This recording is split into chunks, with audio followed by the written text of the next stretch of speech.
But we are so excited to be here and doing a live show for you all. Like Jess said, I'm Nick Koziel. This is Jess, and we do That Sounds Terrifying, a podcast features paranormal stories. So maybe Jess will have you start us off. Sure.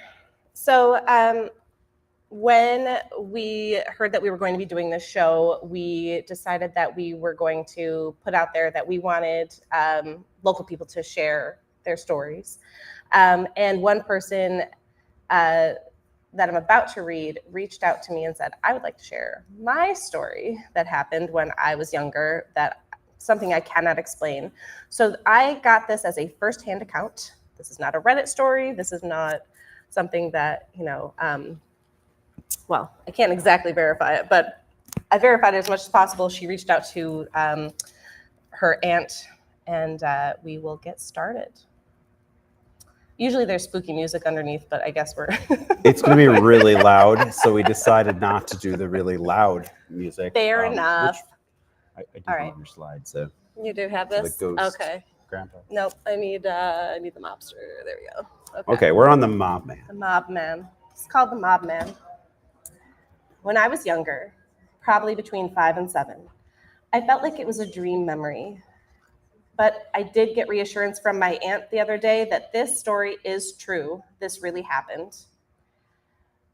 We were at her house, and she was renting it in a town nearby. This house was actually owned by mobsters in the late 20s. My aunt always talked about how this house was a little spooky, a little haunted. She always felt weird vibes in it. And in her old study, the floor actually used to open up. And she would have me and my cousin, who was around the same age as me, crawl all around this space and be like, oh, help me find some treasure. It's a weird thing for an aunt to do, right? Just come on in under this creepy floor. It's going to be fine. But one night, I was staying with her, and I got up in the middle of the night, and she had a player piano in her study. It was one of those player pianos. It wasn't a wind-up. You had to plug it in, so it was electric. And one night, I was staying with her, and I got up in the middle of the night, and it's playing. So I went to wake up my aunt. I said, the piano keeps playing.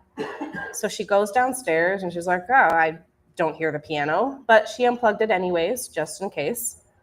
About 40 minutes later, I got up to use the bathroom. As I walk down the hall, I hear the piano playing again. And I again wake up my aunt and say, can you tell them to stop playing the piano? It's so loud, I can't sleep. But again, she had unplugged that piano. Nobody knows why it was still playing. The next day, I was playing hide and seek with my cousins. So there were 3 of us. It was my cousin T, myself, and my older cousin, who was about 12 or 13. I dragged my older cousin under the pool deck to hide. It was an above-ground pool, and you could access it through the little door on the side, and it just housed the mechanics to the pool. But I was very adamant that we had to go under the pool. So we were hiding, and I had brought a little toy shovel with me from a sandbox nearby. And my cousin asked, why are you bringing a shovel? And I said, I'm hunting for treasure. And I start digging in this random specific spot under the pool. And she's like, what are you digging for? And I said, I think I found it. And I dig a little more and a little more. And I dig up, I think it's a little bag. It was almost like a cloth napkin, and something was wrapped in it. And I kept exclaiming, I found it. And I gave it to her. She opens it up and realizes what it is and runs to my Aunt Tina. My aunt opens it up, looks at it, her eyes go wide, and she calls for me. Lisa, come here. Where did you find this? And I said, he told me it was under the pool deck. Who told you? He told me, and I found it. I found it. I found it. As little kids do, just kept exclaiming over and over that I found it and that he told me where to find it. Who told you? The old man with a beard. He told me it was here, and I found it. When I asked my aunt recently about all of this, I asked her, "What did you do with the gun that I found?" It was an old, rusted revolver. She said that she thinks she called the cops, had them take possession of it. And she said that she doesn't know what happened to it after that, and she didn't want to know. Out of sight, out of mind. What I find interesting about all of this, my friend said, was that I didn't open that napkin. Imagine I was between 5 and 7. I found something that I dug up and I didn't open it. I remember feeling like I knew I was not supposed to open it. I gave it to my older cousin, who gave it to my aunt, and that's how it was taken care of. I stopped here and just kind of asked her, do you have a memory of who told you this, what he looked like, anything from that night before? Because it was the night of the playing piano. And she said, he looked like just an old Italian man with a beard. And that's who you see up here, just a little rendition of some kind of Italian mobster with a beard. The mob man. And then I asked her, why would you think that the spirit would want you to find the gun? You're a child, right? Like, that's irresponsible. And she said, I think it was because I was more receptive than anyone else. And I was the only person he could talk to or get a hold of. And maybe a connection or something along the lines of that, children they're more perceptive. So he was telling me in a kid perspective, because how else would I know to dig? And how would I know not to open that no matter what? And to open it to somebody, to hand it to somebody who was older than me. Then I kind of asked her, I wonder why he wanted it found. And she said, I think eventually that pool would come down and he wanted to keep it out of maybe some other dangerous hands. The end. So when we have full podcast abilities, that's the sound you hear at the end of the tale. It is. Yeah. Yes. So indubitably. Very interesting story, Jess. Gunplay with kids, great. Yeah. At least you told her not to touch it. At least everybody's 21 and older here, Don't open it. Just hand it to somebody. Yeah. I wondered personally if maybe that was the gun that he was murdered with, and it was hidden there or something. But I didn't think about that till after, when I was kind of going through the story. But yeah, maybe he did. He wanted to just make sure that when the pool got taken down, somebody else wasn't going to find it. Dogs go digging or something, and it's an old gun. Maybe it could go off. Right. But I thought it was cool. He's a safety ghost. Safety ghost. Safety first. Ghost. Yeah. Mobster ghost. Yeah, we just love mobsters that are safety ghosts, keeping guns in children's hands and making sure that they're safe. That's a great story, Jess. My tale I'm going to share is something that actually happened to me. It's a personal story. I have shared on the podcast before, but I kind of went back and rewrote it so that I can be a little bit more intelligent with the way that I shared it. It's called The Overnight Stay. So a few years ago, at the time, I was working as a general manager for a bed and breakfast and an old historic home that was said to be the second oldest building in town. It was actually a building that was built by the parents for children so they could live right next door. It's the kind of place that had charm, character, and if you listen to the locals, a few lingering spirits. We were short-staffed that season, and sometimes I'd have to stay overnight as a result. Normally I handled the big events like weddings and anniversaries and went home, but this particular weekend, we had guests checking in on the Saturday morning, so I decided that I'd stay at the house the night before to get ready. This way I could be up bright and early, greet the guests without having to make the drive in. So I heard rumors about the place before I had worked there, but I had never experienced anything in the months that I had been there working by myself. It was just another old building for me. That night, though, things really changed. It was late, and as usual, when I stayed somewhere new, it was hard for me to fall asleep. I was tossing and turning, kind of wide awake. So when I had gone up to the master's suite, I picked the biggest, most beautiful room because, like, why not? I'm going to be in luxury. So I had high ceilings, ornate woodwork, and this massive old-fashioned post bed. It looked something out of like a 1940s period film. So I laid there, kind of staring at the ceiling, waiting for sleep to come, and that's when I felt it. Something brushed up against the back of my neck. It was light, like something barely touching me, just lightly touching my hair. And I froze, and I kind of told myself, it's just the pillow. Maybe it's a draft, it's my imagination. So I got up, kind of flattened the pillow out, rolled over, and tried to settle back down. And I laid there for a few minutes, and it happened again. But this time it was unmistakable. It was like this gentle sweep through my hair, a cold touch, but a touch of a human hand.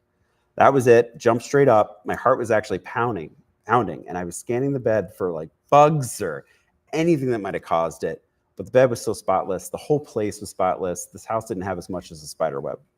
Still, that chill down my neck stayed with me. So I got up and I said, I'm going to head downstairs, get a drink of water from the kitchen. So I just got to get out of the room. Maybe it'll clear my head. So as I walked down the staircase, I passed by this old rotary phone. And just as I stepped in line with it. Ooh, that is loud. Wow, sorry.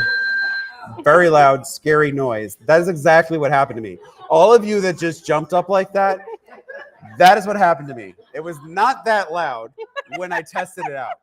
I will not do another sound again. I do have it. I'm so sorry, but ha ha ha, you got scared. So the sound ripped through the silence of the house. I froze. Every hair on my arm stood up, and slowly I reached the receiver and lifted it to my ear. Hello? Nothing. Nothing but this strange, steady sound. It wasn't breathing. It wasn't static. It was just weird, low noise, like someone was listening on the other end. I said hello again. Nothing. Finally, I hung up, and I kind of muttered to myself and went downstairs to get that drink. When I came back up, I looked right at the phone as I walked by, and I said, I don't know who you are, what you want, but I just need to get some sleep. I need to get up early. Please just leave me alone. I got back in bed, and it took a while, but I finally drifted off to sleep. 5 a.m., my alarm went off, still pitch black outside. I got up, we're getting ready for the day, and passed by that phone in the hallway, and it rang again. Ring, ring. Same shrill, really loud freaking noise, and it picked up. I picked up the phone, soft, whispery, not human, but not quite mechanical either. I stayed in that room plenty of times after that. I've walked by that phone in the hallway, and it never rang like that again. I avoided walking too close to it just in case. In fact, I actually don't remember that phone ever ringing before. It was a phone that the staff could grab at the top of the stairs. The main phone was at the front desk right downstairs, and you could hear that ring. Later, one of our housekeepers told me the original lady of the house, Mabel, was still there, watching over things. She said she would sing while she cleaned, and sometimes she could feel Mabel humming along or talking to her. I don't know if it was Mabel or something else that night, but every time I walk by that old phone, I still half expect it to ring. And if it ever does, I sure as hell am not going to answer that again. So, nice. And I did have a picture for that, but of course, I didn't show it. That's okay. You can show it now. Is it a phone? No, it's Mabel? The house. Oh, it's the house. So if any of you travel to the central New York area, it's the SUNY Cortland, Lynn Park's SUNY Cortland alumni house. So that's where I stayed. Nice. So Wickwire Mansion, it's beautiful. And usually it's a beautiful night stay. They don't actually do overnights anymore. So it's not as a result of this story, but no, but Mabel, they do weddings, and it's beautiful. She didn't want you staying at her house. Yeah, she did not. What was that? Was it known to be haunted? By a lot of local people that worked there, they felt like they was haunted by previous people that had lived there. It also was a typical period mansion where you had housekeepers staying with you, and some people thought it was one of the caretakers. Another quick story that I'll share about it, a secretary that worked in the alumni office was working with me one day up at the house, and she came around the corner and said, "What do you want?" And I'm like, "Robin, what are you talking about?" And she's like, "I heard you calling me." I'm like, I wasn't calling you. And she distinctly heard her name being called Robin. So, yeah. No. This was a place that I worked for a little over a year. We did weddings and events and things like that. And I took care of a couple overnights. It's a really nice bed and breakfast down in Central New York. It's beautiful grounds. So. Can you imagine being a caretaker at a property and you die on the property and then they're like, well, I guess I'll just keep taking care of the property. Like, I don't want to, move on. I'm just going to keep making beds. And yeah. I mean, Jess has talked about a cleaning ghost on our pad, guys. Yeah, so my parents went to Gettysburg, and this is on our podcast, the whole story, but my mom kept waking up in the middle of the night or like waking up in the morning. I can't remember now, but she kept saying that she's like, wow, it looks like somebody made the bed while we were in it. Like the quilt at the end of the bed was still perfectly made at the end of the bed, and like just every time. And then she found out later that there was a housekeeper that was said to clean the rooms when people were sleeping. And just, I don't know, but apparently that's a thing. We bring that ghost up a lot. We like constructive ghosts. Yes. We like to be haunted by things that clean up after us, or take care of things. The dishwashing ghost, if anybody finds one. We got a gun ghost now. That's cool. The gun ghost. Yeah. Yes. The childcare ghost. The childcare ghost. We definitely need that.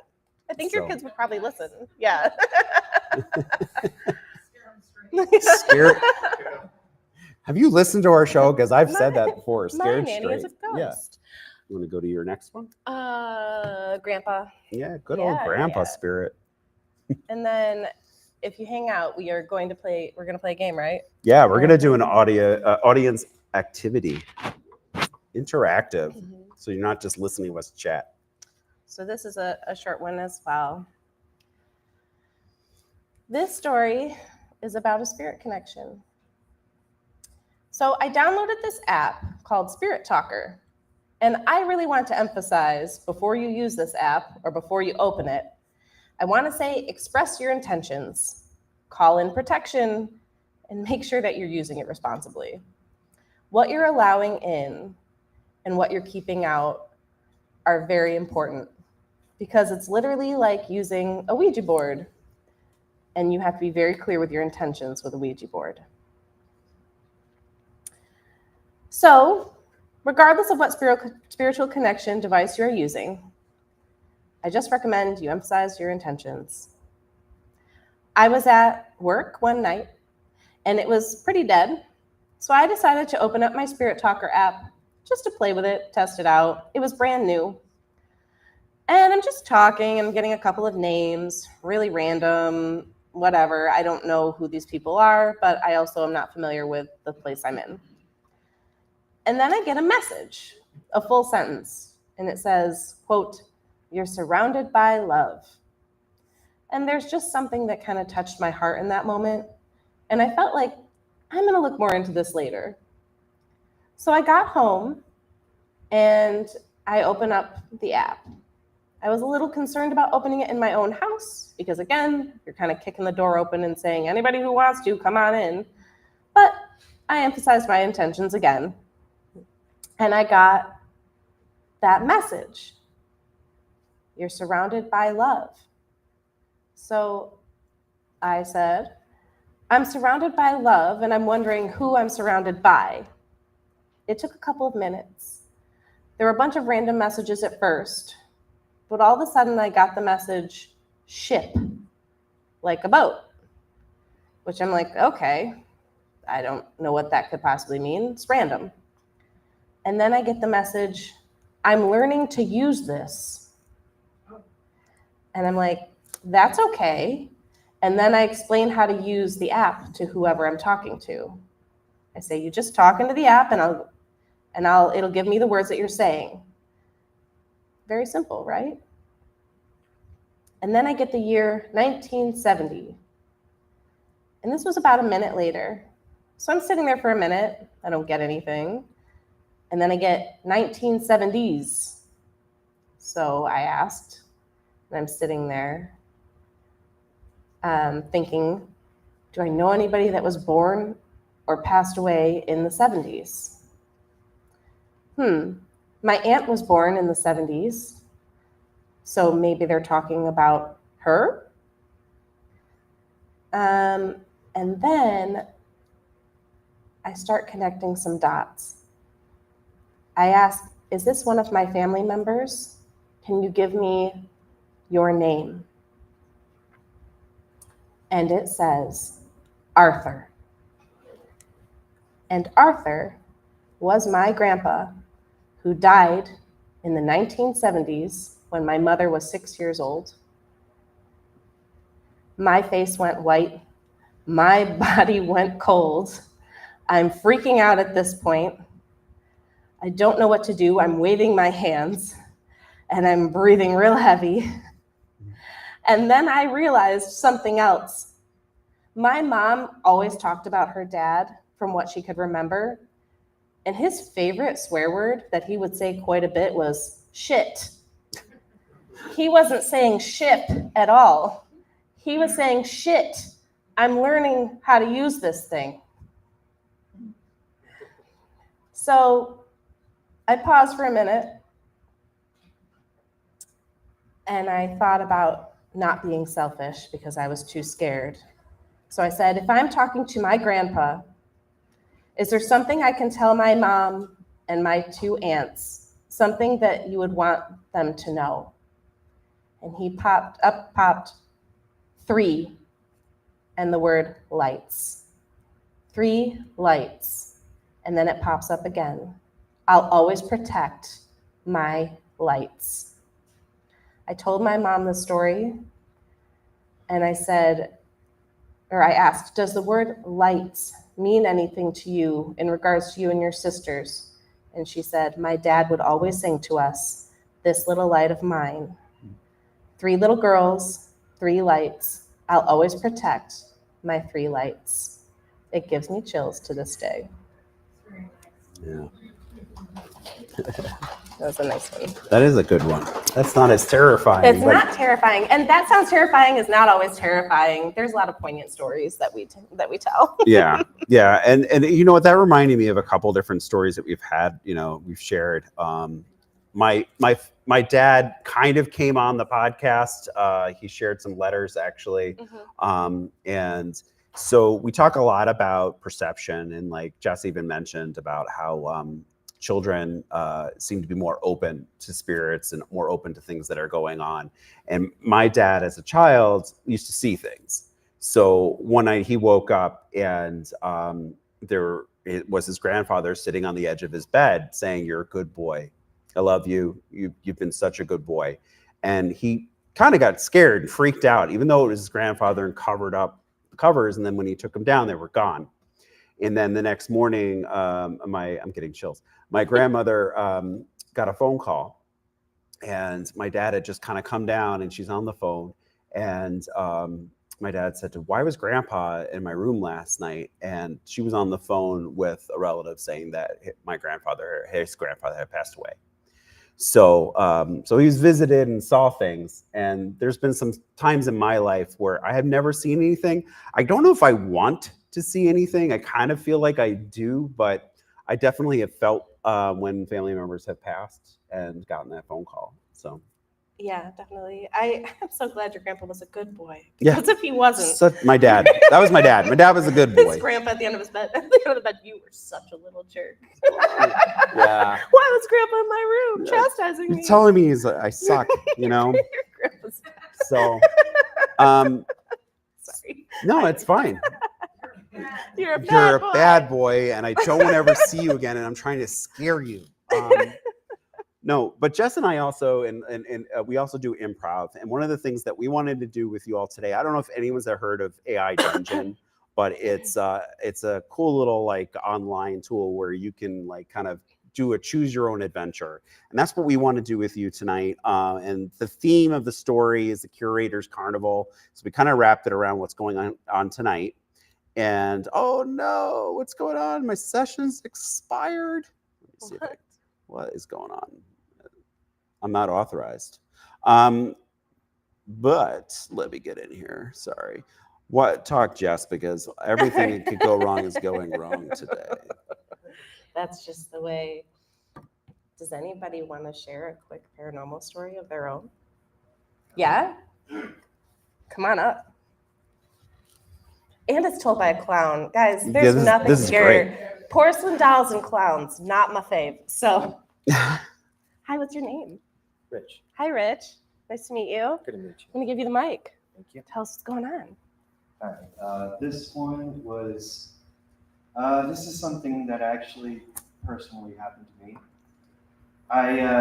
In 2005, I joined the United States Marines.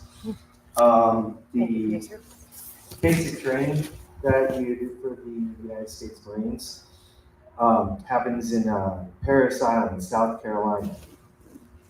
And a lot of the times, you spend a lot of your time just marching back and forth, place to place.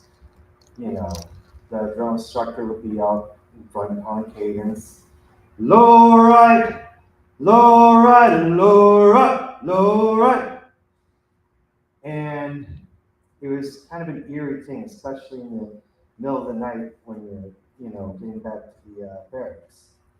So one day, I just laid awake in my bed one time, and all I could suddenly hear was, low right, low right, low right, low right. I looked out my window, and I couldn't see anything at all. I was wondering what was happening. Later on in the day,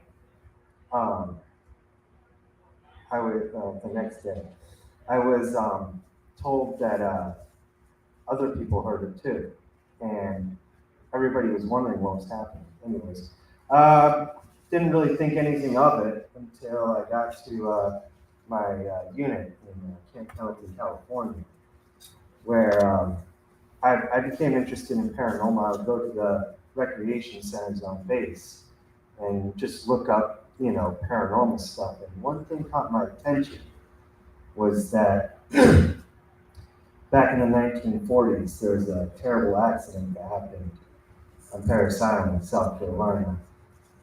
Back when the drill instructors were training some of the recruits, a bridge collapsed while they were out smoking. That was back in the day when recruits could actually smoke cigarettes. So the bridge collapsed, killed the drill instructor and a dozen or so recruits. And they say that ever since then, that Parris Island, South Carolina, has been cursed. And since then, there have been drownings, suicides, and it's said that if you die in basic training in South Carolina on Parris Island, you'll end up becoming part of their ghost platoon. Oh. Just forever cursed to wander with the platoon in the middle of the night, going low right, low right, low right, low right. And that's the story. Thank you so much. That was good. Yeah. And scary. Thank you for your service too. Yeah, thank you. That was, again, you die as a house cleaner, you're a house cleaner forever. You die as in basic training, they're like, basic training forever. Sorry. You gotta die in a good place. All right, I don't know. If you die in bed, you get to sleep. Yeah, just sleep. Take a nap. So, okay, I got this pulled up. That actually has never happened to me. Of course, live show, you're going to have all the different things. Well, So, I need a character name. So, I need a name out of Joshua. All right. it's a solid name. All right.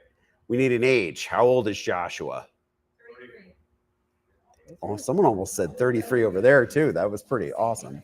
Yeah. All right. I have mine now. Here we go. What is Joshua wearing as a Halloween costume? I might have to re-ask the questions. Joker? The Joker. Joker baby. Oh, yeah, baby. All right. So, do you want to read this? Can I read? I don't know. It's going to come up. I don't know if I can. Holy, whoa. That was a lot that came up there. Okay. It's a crisp October night in Rochester, New York. The air smells faintly of cider, cold metal, what? And something older dust from artifacts that haven't seen light in decades. AI is not taking over the world, guys. The Rochester Museum and Science Center has transformed for its annual After Dark Carnival of Curiosities. String lights flicker over the courtyard, and the laughter of guests echoes against marble steps. We have a courtyard. You are Joshua, a 33-year-old guest drawn here for the promise of strange stories and stranger company. That's Nick. Nick's the stranger company. Okay. All right. You came dressed as Joker Baby, hoping for a night of harmless scares, cheap drinks. Are they cheap? They're cheap. Eh, when someone else buys them for you. You were hoping Right, for the Neil? cheap drinks and maybe a story or two that you could tell later. But something feels off. The exhibits seem alive. The shadows between them twitch when no one's looking. And when the clock chimes 10, the crowd grows quiet, as if everyone's waiting for something. That's when he appears, the curator. His tall frame is draped in a dark overcoat, his gloved hands clasped behind his back, and his golden eyes gleaming beneath the brim of his hat. His smile is polite, practiced, and wrong. Welcome, he says softly. I see curiosity has brought you here, as it brings everyone eventually. He gestures towards 3 exhibits, each bathed in an unnatural glow. The whispering graves of Mount Hope, rows of tombstones that hum with voices that you can almost understand. The observatory of the lost sky, a dome of glass where stars move in patterns that no astronomer could name.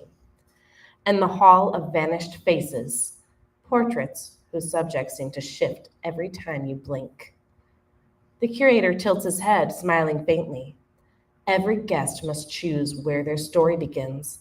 So tell me, what do you choose? The curator's words hang in the air, thick and expectant. As his golden eyes bore into you, the air grows colder, carrying the faint aroma of old parchment and something almost floral, like dried roses left too long in a box. Sorry, that was my wife's box of roses.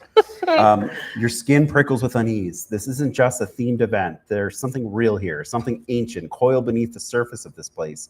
You glance between the 3 glowing exhibits. The hum of the whispering graves seeps into your bones, a low vibration that makes your teeth buzz. I don't even know what that means.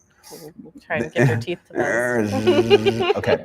The observatory stars pulse with an unnatural rhythm, and their movements suggest something vast and unknowable. So which place do you guys want to go? The observatory. Okay.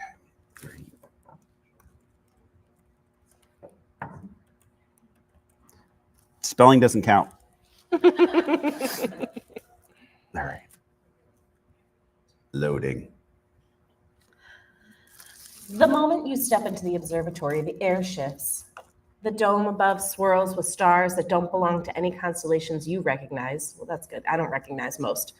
They move in impossible patterns and spirals that stretch and contract like living things.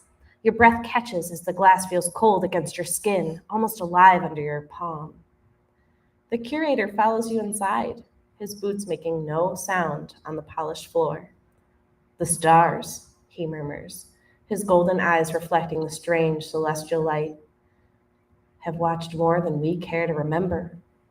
His gloved hand gestures toward a telescope standing sentinel in the center of the room. Look, if you dare. You step forward, fingers tightening around the brass edge of the scope. And What do you guys do? Look. All right. Well, that's easy. I can tell you that with one hand. We're thinking. you can do anything. You could smash the telescope. You could push him out of the way. You can do whatever you want in this Whatever you thing. You want. could just say, screw this, I'm going home. The eyepieces press cold against your eye as you peer through the scope. The stars above swirl and expand, and they contract into a single burning point. Your breath catches. It's not a star at all. It's an eye, vast and burning gold, locked into yours with impossible intensity. The voice that seems to speak isn't in the room. It reverberates through your skull, ancient and resident. Seeker, you should not come here. You jerk back from the telescope, heart hammering. The curator watches you with the same patient smile, his golden eyes catching the starlight as he moves towards to stand by you. Fascinating, isn't it? He asked softly. The stars remember. Break the telescope. Love it. Let's break it.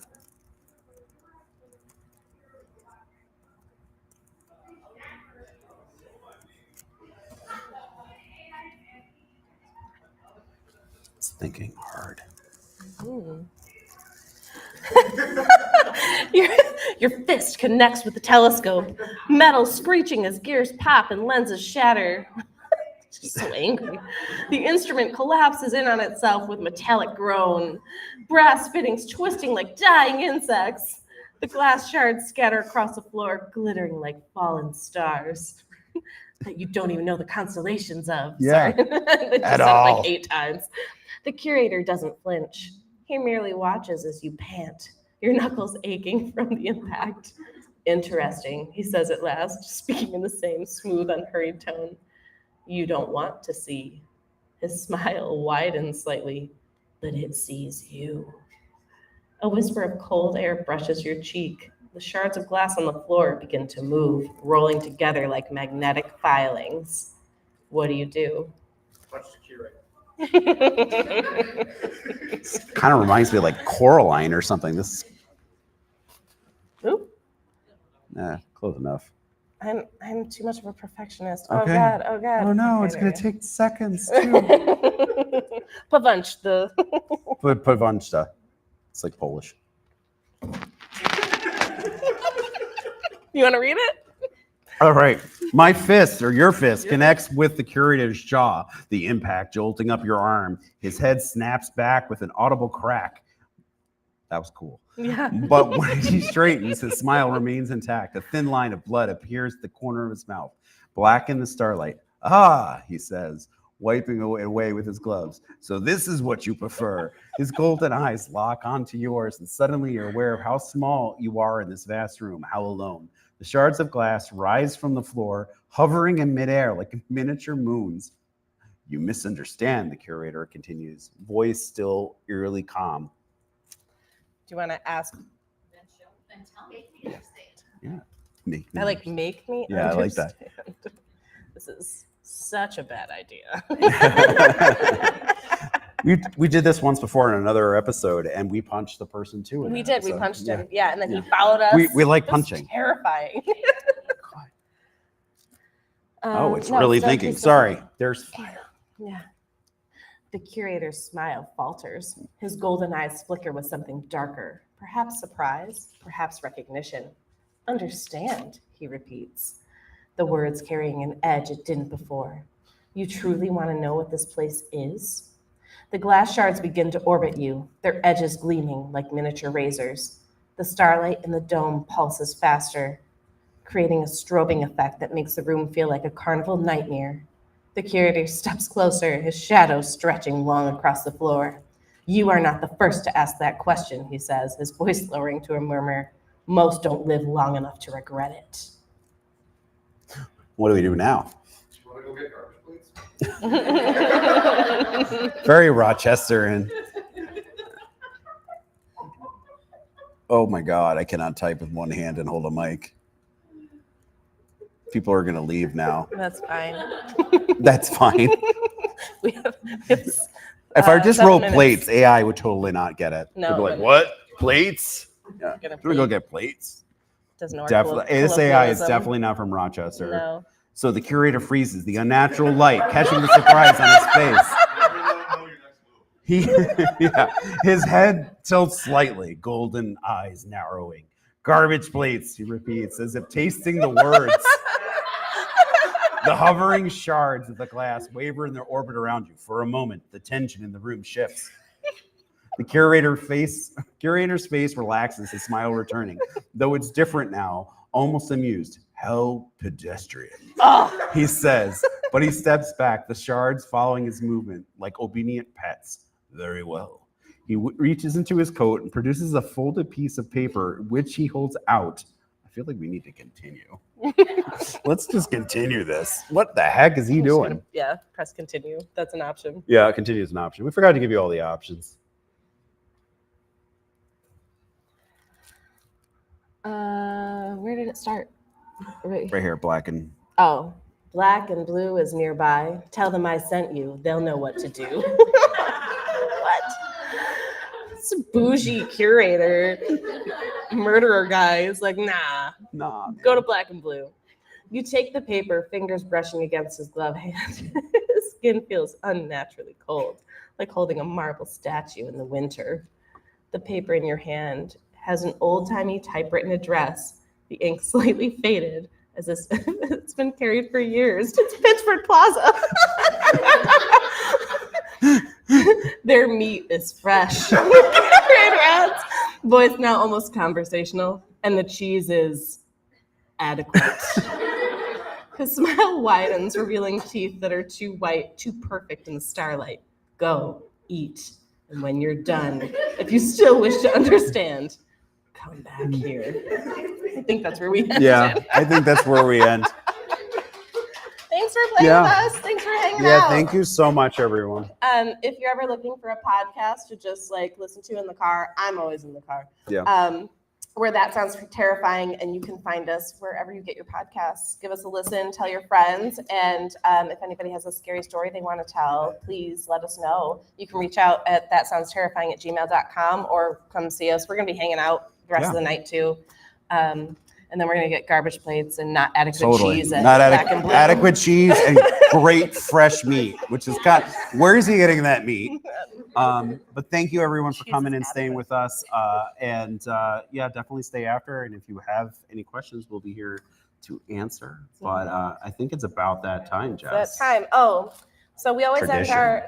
end our podcast with whether it's some kind of drink or ghost. So what's a good drink to end on? What was the signature drink tonight? It's like a I'm drinking bourbon. So. bourbon. Okay, we'll do Sorry. bourbon. That's fine. So whether it's bourbon or ghosts, keep your spirits up. Yeah, thank you, everybody. Happy Halloween.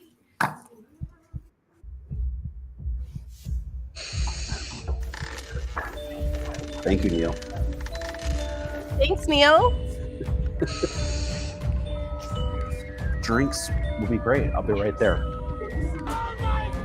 Don't go to black and blue. Their cheese is only adequate. Yes. Adequate drinks.